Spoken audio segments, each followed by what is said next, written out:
Hey everybody, welcome to another DW Plays video. This time I am taking a look at a game called Battle Beast. It is a fighting game developed by 7th Level, and it was released in 1995, and honestly I really don't know all that much about it. I do know that it was relatively decently received when it came out, but I have absolutely no idea why, because honestly this is one of the worst fighting games I've ever had the misfortune of playing. So the idea here is that you pick a fighter out of 6 total fighters, and they are cutesy cartoon animals that then turn into nasty fighting robots. So, I don't know. So let's see here. Part of the problem here is the controls. So I'll be using the player 1 controls here, and I had to customize these to what they are now because by default they were basically unusable. You can see there's only 2 buttons. You have your up, down, left, and right, and then you have 2 buttons. So it's a 2-button fighting game. That's not exactly, shall we say, endearing. Yeah, well, we're just going to go ahead and get right into it because something you'll need to understand with this game is that it's practically unplayable. I mean, for one, it was a Windows 3.1 and 95 game, so it will not work on modern operating systems, at least not unless you use something like OTVDM, which I'm actually not even sure if it works with OTVDM. I'm just running this on my Windows 98 virtual machine. And it works fine on that. But, yeah, it's not exactly a, and you have this is your levels, or your stage select screen.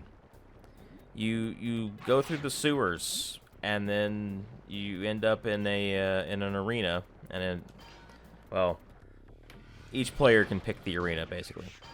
So you press both buttons together to do the transformation into the actual Battle Beast. Now, movement is fine.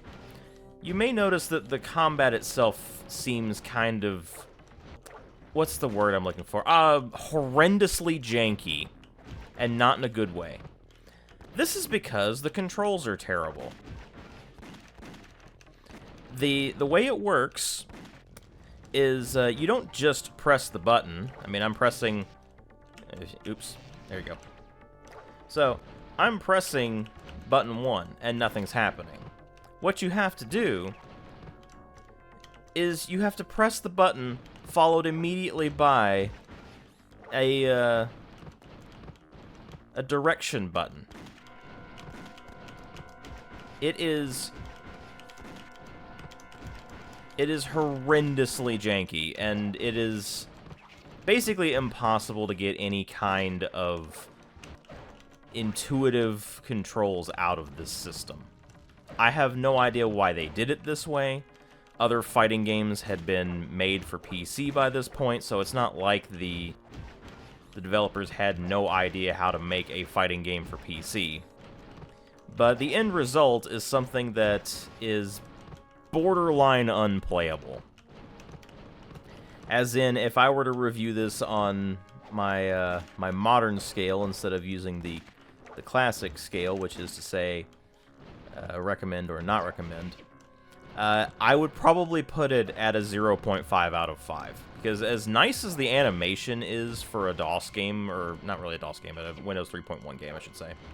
As nice as the artwork is, as nice as the animation is, and I mean the music's okay, the audio's okay, but as nice as the visuals are, I mean the game's basically unplayable. And playability is far more important than anything else, especially in an action game like this. So yeah, it is a mess. And it is not worth the trouble of trying to get it working again.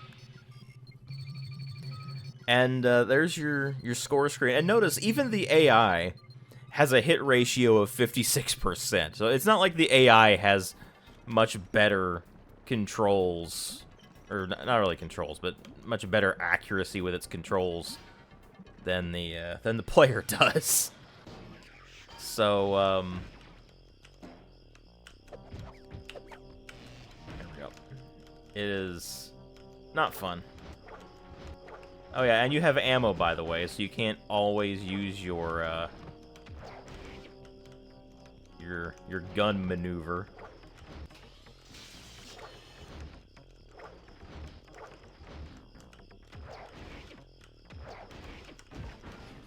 And yeah, this is awful.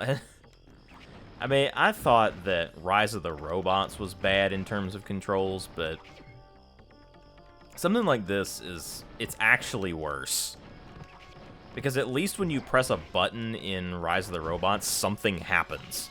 You don't just have to constantly be mashing the buttons and then the direction buttons to even try to do something.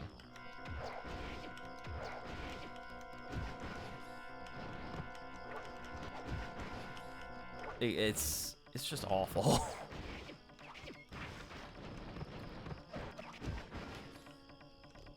I mean,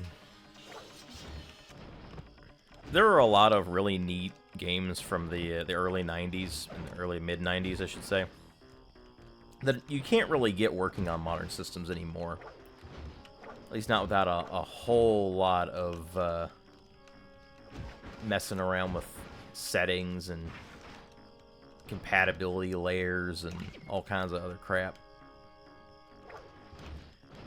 But yeah, with a lot of older 3D games, at least, you just mess around with something like DG Voodoo and you're pretty much good to go. Something like this, you actually have to go through a bit of a hassle to get something like this working again, and, well, as you can see, the end result is incredibly janky and just terrible. So, yeah. I mean, I know I'm bad at fighting games, don't get me wrong. I always readily admit that I'm bad at fighting games, but this is just... It's impossible.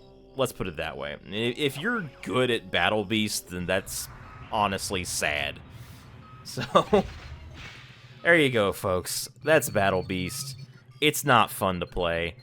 It's a neat historical curiosity, but other than that, it's just not worth playing at all, and it's certainly not worth the hassle of trying to get it working anymore.